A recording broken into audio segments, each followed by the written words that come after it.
Veronica Harris Show. I am your host, Veronica Lynn Harris, here with my co-host. Gregory Harris. No job today? Co-author. Co-author. Yeah. All right. And here we have our guest, Mr. Brandy Sims. From the Montgomery County Sentinel. Glad to be here. Thanks, I'm going to let you do your job. Right. You know? Right. Like my mother said, after one time, you not a guest. Right. You like family. You know where everything is. You go for it yourself. I feel at home now. Thank you. On our news set, yes, you feel at home. Yes, we have Brandy Sims from the Montgomery County Sentinel, the sports editor, as a matter of fact.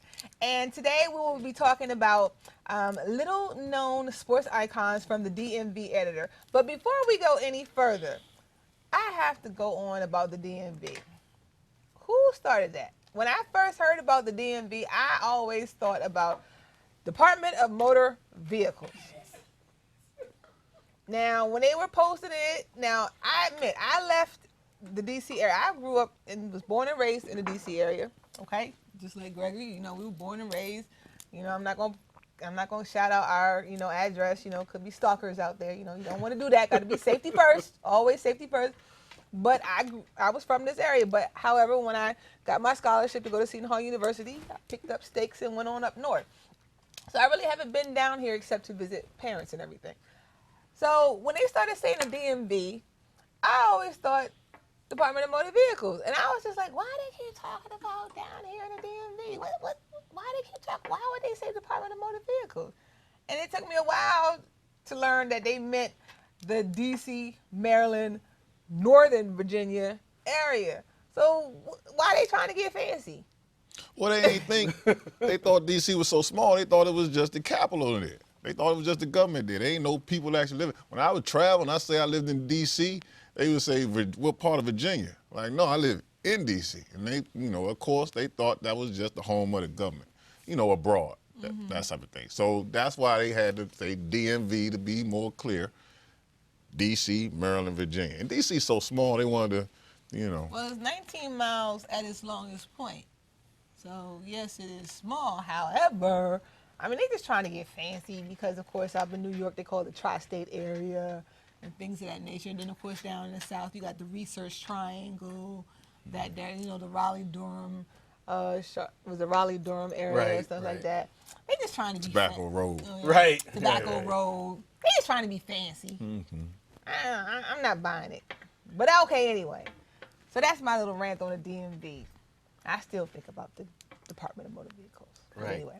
Right. I guess back in the day when I was coming up, it did. You say DMV, people think you talk about the Department of Motor Vehicles. I'm thinking about 500 C Street. I'm going.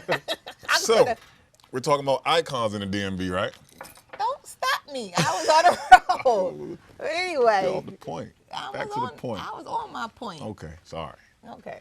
But anyway, yes, we have Brandy Sims here today, and Brandy knows everybody. And when I mean everybody, it seems like every time I turn around, he seems to know everybody in the sports industry, sports entertainment, sports journalists. I mean, any athlete you want to talk about, Brandy seems to already know them. But however, today we're going to be talking about little-known sports icons from the DMV area. So it may be a sport personality that we may know very well, but we didn't know was from this area. So Brandy is going to educate us and inform us about such individuals. So go ahead, Brandy. Take it away. Okay. Well, I guess for Black History Month, I wrote in the Montgomery County Sentinel and the Prince George's County Sentinel, just facts, factual information about people that came out of those areas, those counties. And Prince George's County, DeMatha produced a ton of talent. I mean, you had Adrian Branch, James Brown, Cam Wake.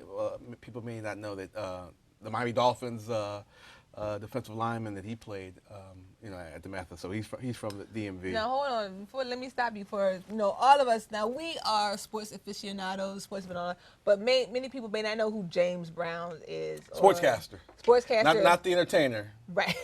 But yeah, the sportscaster James Brown. Right, and we can see him on the Fox pregame right. for football pregame show. Okay, Right. James Brown Also went to played- DeMatha. DeMatha went on to Harvard. Was a senior captain at Harvard. I had a tryout with the Atlanta Hawks. Got cut.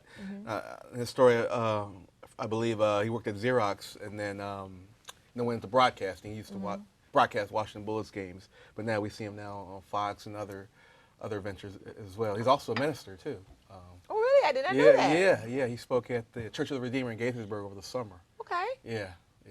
All right. So we got James Brown, Cam Wake, who used to work who worked for an insurance company before he got his tryout with the And he was a CFL star before he bounced to the NFL. right CFL. Then he was working in the insurance industry for a while before he got his tryout with the Miami Dolphins.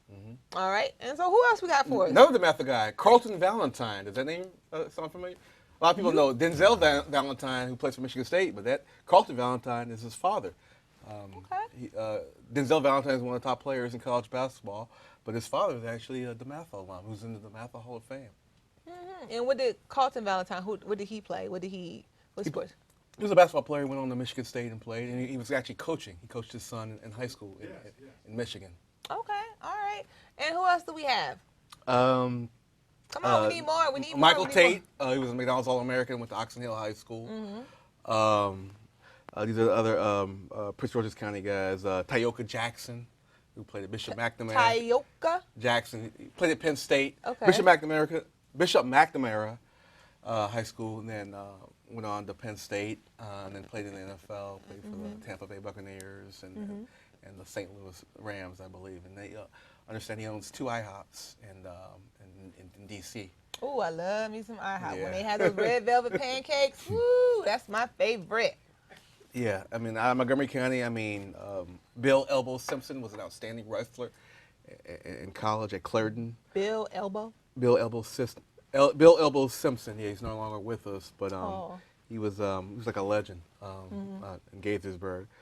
Jackie Holland, who was one of the first players to integrate, I guess, one of the first players to come at Gaithersburg High School after integration.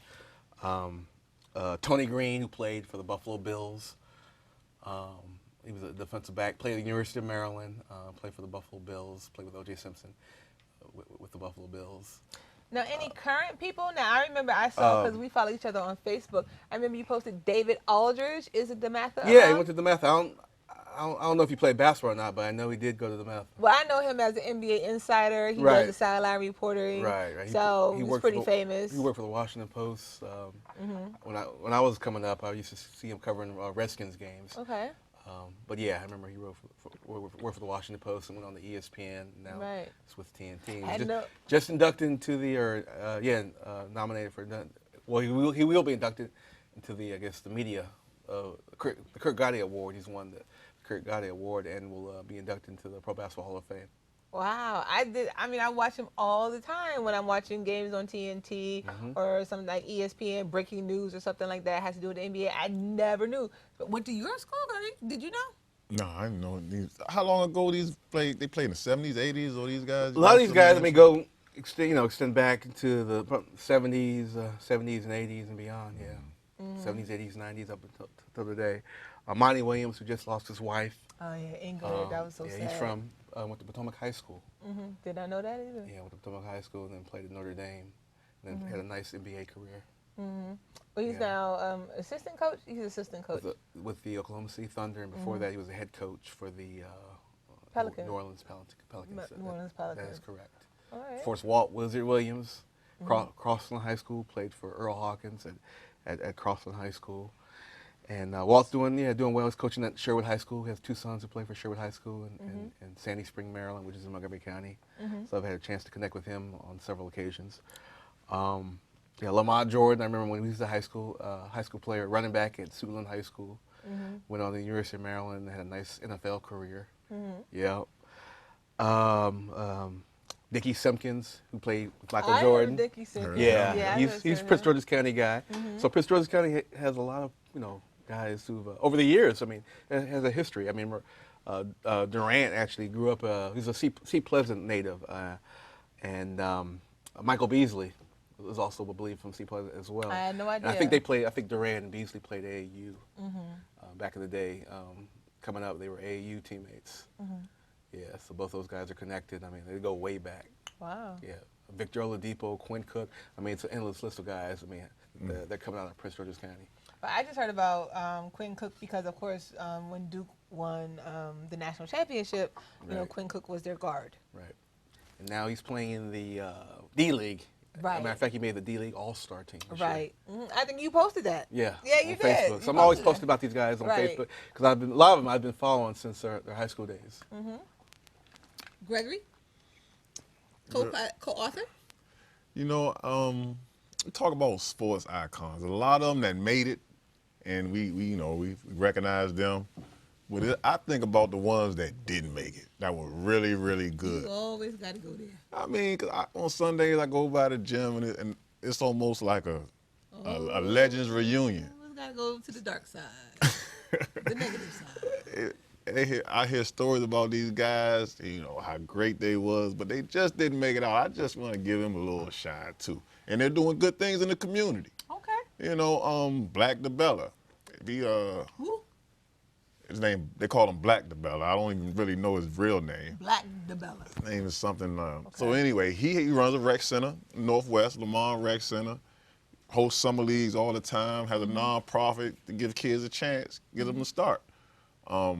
Stacey Robinson comes to the gym every Sunday, and you know, I bring my kids. Whoever bring their kids, he works them out. He calls, you know, his own little camp What school for the did he go kids. to? I mean, where did he? He went to Dunbar, Okay. averaged 30 points. Did he go to college? He only played a half. You mean he played half of a game? He only played half a game. So back then in high school, were they still playing 8-minute quarters? Yeah. So he was more efficient than Steph Curry. No 3-point line. No 3-point line. Now he was more efficient than Steph Curry. And I remember Lyndon Bellett when he played in the Capital Classic, went to Cardozo High School. Yeah, his name Lynn. Yeah. Yep. So, and I can name these guys that didn't make it. Wait a minute. So for everybody that thinks Steph Curry is doing something amazing, and again, he plays 3 quarters. 15 times in the season he hasn't played the fourth quarter. But this gentleman was averaging 30 points a game in 16 minutes. No shot clock. No 3-point line. No 3-point line. All right. Well, that is pretty interesting. So we're going to come back and discuss some more about these unsung heroes in our next segment. So stay with us, and we will be right back. My name is Kyra Stewart. I'm a board member of the Woodridge Warriors Youth Organization. But more importantly, I'm a parent. Woodridge was established as a community-based organization in 1963. 49 years later, we continue to thrive as a nonprofit, offering mentoring and sports services to Washington area boys and girls aged 5 to 15. Our kids have year-round sports options, including playing football, basketball, baseball, and cheering. Woodridge has a committed group of experienced coaches and dedicated volunteers, working to make every child better. We welcome players at all levels with a focused approach that moves young athletes from beginner to experienced and finally advanced. We've seen our players go on to play in college and professionally, but more importantly, they go on to become successful men and women. The Woodridge community is dedicated to positive youth development. Come and play with us. They said I have troll teeth. That my voice sounded like a possessed baby doll. That no one would ever love someone as stupid as me. That I was fat, ugly. Disgusting. The effect of bullying is potent. We will no longer be the silent majority. Now, when you see online bullying, there's something you can do about it. We're gonna take action with the I. I am a witness. I am a witness. I am a witness. I am a witness. I am a witness, and so are you.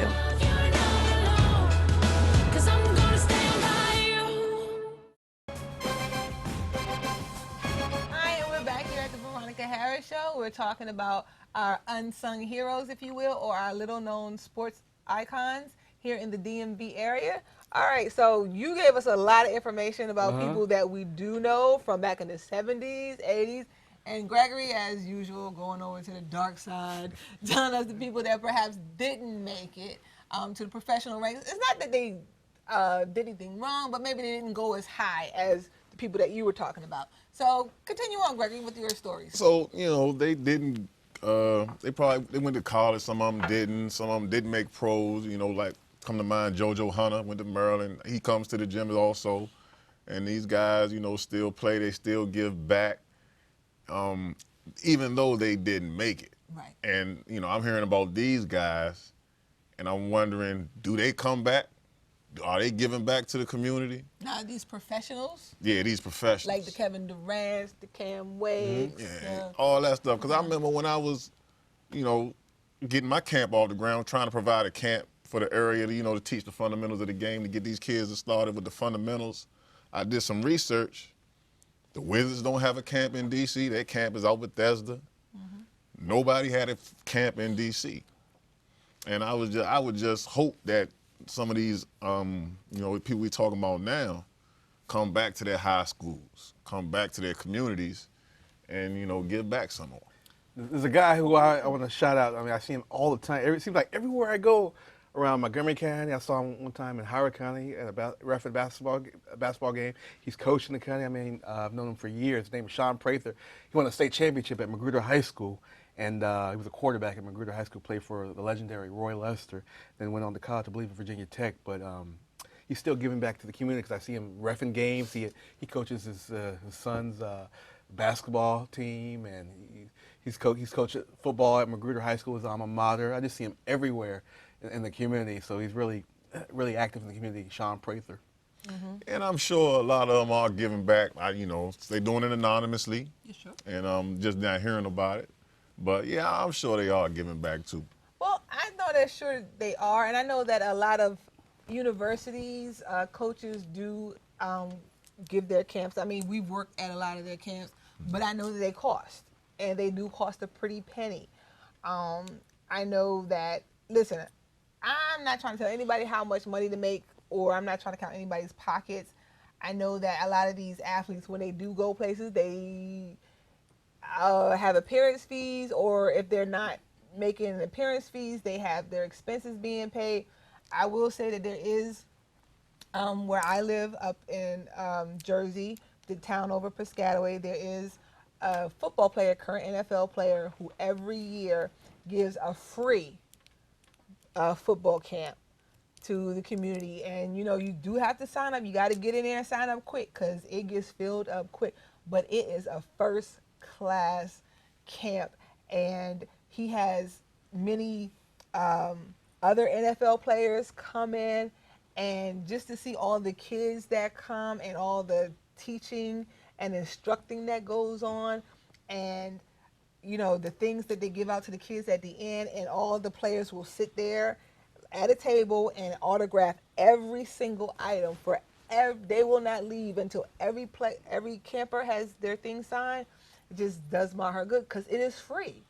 And I'm just like, I'm sure athletes do their things anonymously, but I know a lot of, athletes don't necessarily do that. And they spend their time, making that buck. But I understand that they only have a short, brief time, but I'm like, you're going to make more money that many of us are never going to see in our lifetime. So you can't donate your time, to this camp, because most of the time it's a tax write-off anyway. So come on. I think Navarro Bowman gives back. He has a camp out. I know he went to Suitland High School. I covered him in high school. I think he has a summer camp, so he comes back. I saw him last summer at Bowie Baysock Stadium playing in a charity softball game. Navarro Bowman, Darnell Dockett, a bunch of locals, some Redskins players were involved. I remember Curtis Pride was even pitching in that game, and he played. He was a 3-sport star at Kennedy High School in Silver Spring back in the '80s. He's interesting because he was deaf. I think he was the first deaf Major League Baseball player. Wow. Yeah, but he played football. No, not football.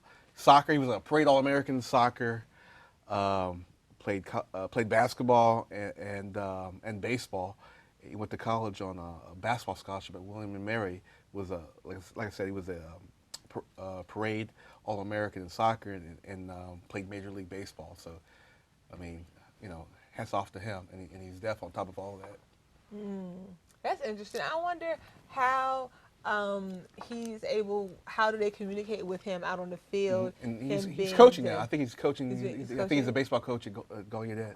Gallaudet. Oh yeah, We ran up on that track many a time. Well, I know I did. I think you got retired from track and field by the time. But yeah, we spent many a time training up on that track. And youth games once had a youth games was ran at on the Gallaudet track. So yeah, that's a pretty exceptional school. So getting back to you, anybody else that we should be aware of that is from the DMV area? Marcus Mason. I don't know. Who's he? He played at Georgetown Prep, and then had played collegiately at Illinois, I believe Illinois. Then he ended up at Youngstown State. Played had a brief stint in the NFL, but he played for the Redskins for a short period of time. Also, I think the Ravens. He was with the Ravens and the New York Jets and the San Diego Chargers. But a lot of people may remember him when he played for the from the Washington Redskins. But I remember his days at Georgetown Prep. I mean, he was this phenomenal running back at Georgetown Prep. A legend, a high school legend coming out of Montgomery County. Anybody? Is there anybody else that we wouldn't think of that is from the DMV area? I mean, there are a lot of actors that we could mention. Michael Ealy went to Springbrook High School. People may know that Michael Ealy from the Barbershop movies. Yeah, no, really? Yeah, he's a Silver Spring guy. Okay. Yeah. Laz Alonso went to Bethesda Chevy Chase. He's an actor now. Okay. Yeah. Any financiers, captains of industry that we might not know of? I mean, there are a lot of media types, big-time media types. Kevin Frazier, Entertainment Tonight, played basketball at Hammond High School in Howard County. So it's a lot of talent coming out in all fields, business, media, you name it. I mean, this area is really producing a lot of talent. Okay, now What? let's look to the present day. I know the man that has a star now, Markel Fultz. Fultz, yes. Fultz, and he'll McDonald's be All-American. Yeah. He'll be one that will be we do this show years in the past where we talking about him out the area. Who right now are you seeing in the high school ranks that show some promise in getting to the big show? Well, Fultz, it's interesting you bring up that name because he was actually recruited by Coach Chills, Raphael Chillis, who's a Montgomery County guy. Recruited Markel Fultz to the University of Washington. So, he's doing, big things. He'll be doing big things at the University of Washington. A lot of people are projecting him to be a one-and-done player. VJ King who goes to Paul VI. Paul VI, yes. Actually, about him. Interesting thing about him, he went to a school out in Ohio, LeBron James High School. That's right. Yeah. He and LeBron James went to the same high school. He transferred over there to Paul VI, and they're both McDonald's All-Americans. VJ King and Markel Fultz will be playing in the McDonald's All-America game. And on the girls' side, Kyla Charles, who's now at Riverdale Baptist, she plays for Sam Caldwell at Riverdale Baptist. She's been selected on the women's side to play for the women's team in the McDonald's All-America game. What about the football? Who really did stood out in football this year? We think we're going to be a future icon of the DMV. A lot of talent. I guess Kevin Hogan comes to mind. I saw him play at Gonzaga High School. He was a quarterback at Stanford, and I believe he's going to be participating in the NFL Combine. And I expect him to get drafted somewhere. But I remember watching him play when he played for Gonzaga High School. Went on and had a fabulous career at Stanford. So Kevin Hogan is definitely someone to watch. And then Vanessa Harris, only 8 years old now, but sure to be a sports icon out the DMV. Veronica, she's picking up everything so fast. You be so proud of your niece. Yes, I am. Yes, she is just like her aunt. I tell you, just like her aunt. Future sports icon. Well, Randy, we have enjoyed this conversation. You have taught us so much, informed us. It's just too many to keep up with, but we will do our best. So thank you very much. And we are going to go to break right now, and we will come back with What is Veronica Thinking? We will be right back. Morning, Gary. We are GetSchooled.com. You want a college education, don't you? You know you do. That's why we're here. We're free and here to guide you through every step of the way, starting with attendance. Gary, financial aid forms.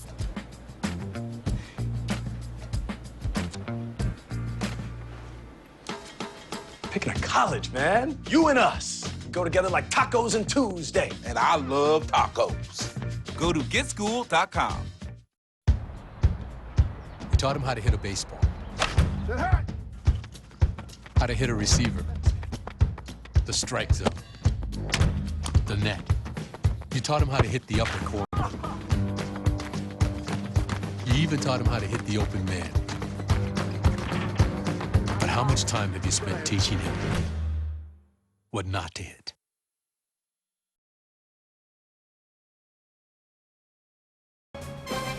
Hello, and welcome back to the Veronica Harris Show.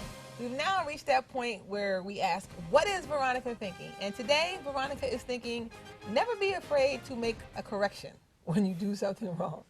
And my correction today is, James Brown is on CBS and not Fox. And that's what I quickly learned just a couple of minutes ago. So I want to make that correction. James Brown is on the is on the CBS network and not Fox. So for all of you out there, before you get on me and blast me about it, I've made my correction. I made the mistake. I own it, and I take responsibility. But he did work for Fox. Okay, but he did work for Fox. He did. So. All right, so I was wrong, but he's on CBS now. But on another note, what is Veronica thinking? Is who are the people in your neighborhood? And that's what we learned today. Who are the people in our neighborhood? And we've come to find out that there are a lot of people in this area who have gone on to do big things. And there's also a lot of people in that neighborhood that have gone on to do big things, but in a different way.